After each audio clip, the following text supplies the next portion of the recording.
In this video, we'll be taking a look at the billable column when looking at the events page. Right now, I am inside a client file. I am looking at the event status page, and we have our tax preparation office event open. So our billable column will keep track of the billing information that is attached to this event. So we have billable kind of checkbox to mean that this is counting as a billable event. Billed is blank right now, just means that we have not marked that we've billed this yet. We have a rate. That rate is $75.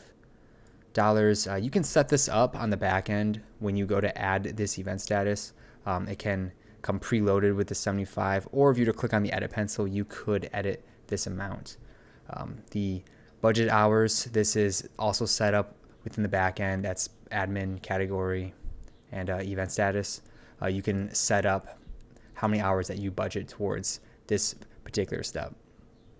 And then the billable hours field here, this tracks the amount of time that the client has been in this event status. It computes it based off of the start date. And then the amount, it computes that amount. Right now we're at $6. And then the variance is the difference between how long they've been in the event and compared to your budgeted hours. So they've been in here for 0.08, and so that means we have minus 0.92 here for our variance. So just kind of keeps track of that. So, and if you were to click on the edit pencil, it's going to open up that column for editing. This is where you can turn off the billable, like if you wanted to, or for a different event, you could turn it on and then type in a rate. Or you could adjust the rate. Say if you want this to actually be $100, we could type that in. If we want to change our budget hours to 2, we could do that. And so we just click save, and that's then going to update our settings here. So if I go back to edit, we have the billable hours override. So this would be where if I just want this to just default to a certain hours, or just to override it to a certain amount of hours here, I'm just going to say this was really 1.5, and I can just be done with it. This is going to override whatever our start date computes for the time there, so it's just always going to be that 1.5. So, and then it auto fills in that amount.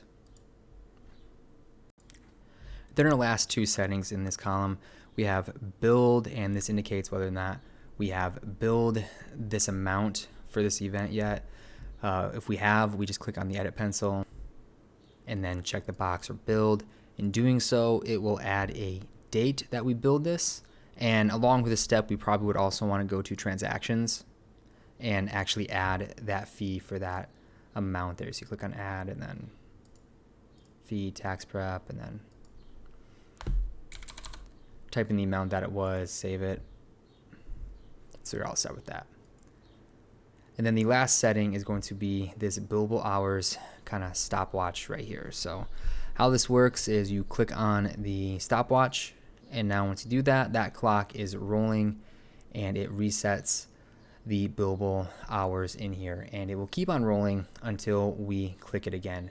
Now, if we were to have this on for a while, that would obviously compute how much time that is. But in this case, if I just click it to close it, it goes to 0.02. So not very much, but for our example, that works just fine. That computes an amount of $1.67. So that is it for the billable column when looking at event status. I thank you for watching, and definitely feel free to reach out to Adam Support if you have any questions.